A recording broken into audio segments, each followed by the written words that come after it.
Dr. Kaimov, I would like to talk to you about sleep apnea, which is basically the condition of stopping to breathe throughout the night many times, hundreds of times. And, of course, different people more often and different less. And by doing so, not going into deep sleep, by doing so also while one stops breathing, obviously not getting oxygen, which deprives the person of oxygen and of sleep, one of the two most important things a person can have. And by having that, the people next day, they feel sluggish, and they fall asleep. In fact, in New Jersey, a person a bus driver wrapped the bus around the pole, and he killed people, and he's suspected to have sleep apnea. Basically, you just fall asleep. There's more car accidents, deadly car accidents caused by sleep apnea than by drunk driving. So it's pretty bad. And people who need a pick-me-up in the afternoon, coffee, Red Bull, Coca-Cola, an energy bar. Not that there are not other reasons, but sometimes it's that reason. They just feel like, oh my God, and they need all that drink. When really what happened is they didn't sleep throughout the night the way they should. They don't know that even. And they didn't get the oxygen they should. Both of them deprive them of energy. Now we know that there is a golden standard of technology to fix that, which is the CPAP machine. It's an oxygen compressor, presses oxygen in it, you put a big mask on it, you have a machine there, and you put it on. So where does a dentist come in to fix it? Because obviously it is a problem which must be fixed. It's only lately that the medical field realizes that way more people have it than they ever suspected of having it, and it causes obviously all these problems we just mentioned, plus other problems. How often can you not sleep, and next thing you know is you're going to get very sick from the littlest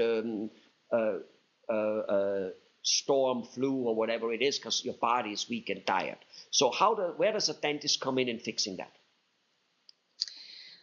Well, we as dentists, we make special device that keeps your mouth in a special way that prevents your tongue going backwards, meaning we move the jaw a little bit forward, that keeps the tongue away from closing the airway, so you get your oxygen and you get your sleep better.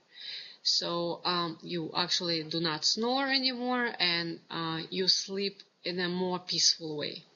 Got it. So basically, what you're saying is that special device, is that a mouth guard or like a night guard or something like that?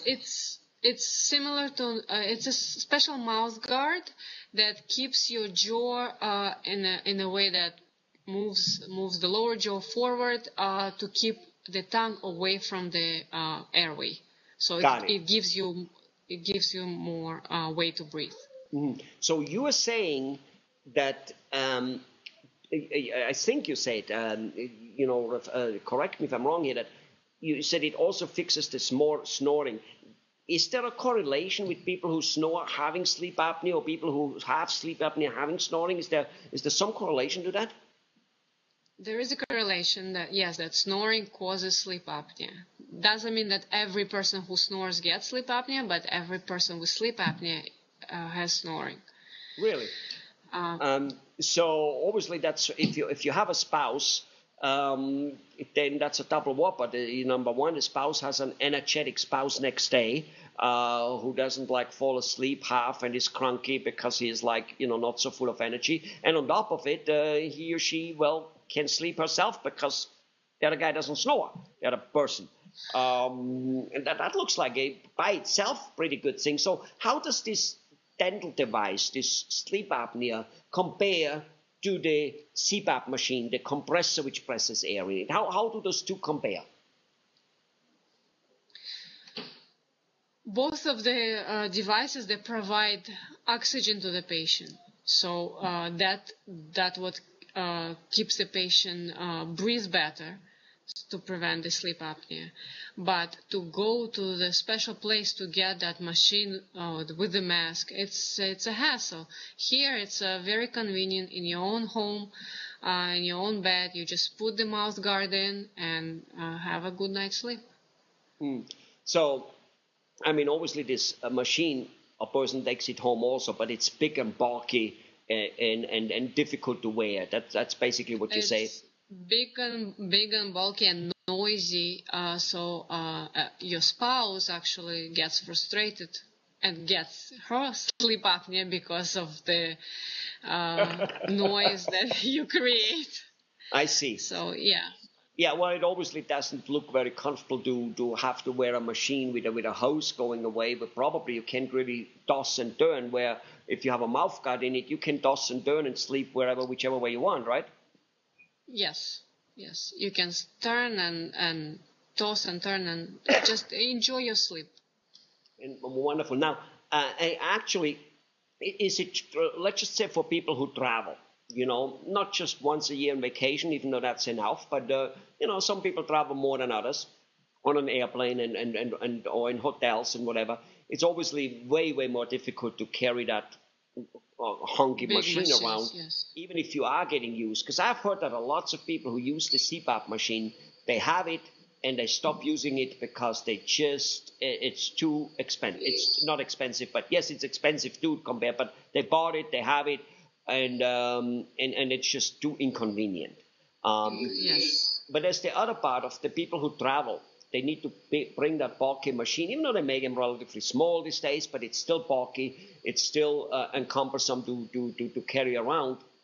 Is it true that once you have sleep apnea, whether you wear a CPAP machine or you wear the dental appliance, once you wear it, it's like with glasses. If I am needing reading glasses and I don't have them on, I won't see. If I put them on, I see. I take them off, I don't see. Is it true that with sleep apnea, you wear one of those two appliances and next day you will be fine because you got your night's sleep, and you don't wear it next day, you will not be fine because you simply didn't get your night's sleep? Basically, it's not like food or vitamins. Well, you can miss a few days here and there.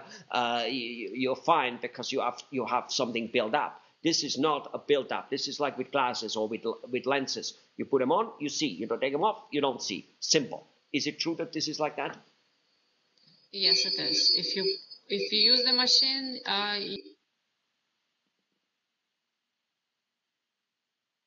you do not provide an open airway for you to breathe, so you cannot breathe properly. So that's the reason you get sleep apnea.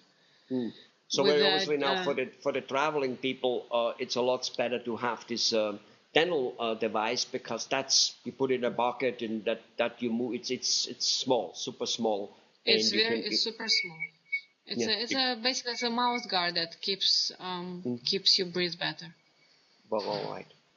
Gorgeous. Thank you very much for explaining sleep apnea and how it can be getting fixed two ways. One is an inconvenient, relatively expensive way, but very workable.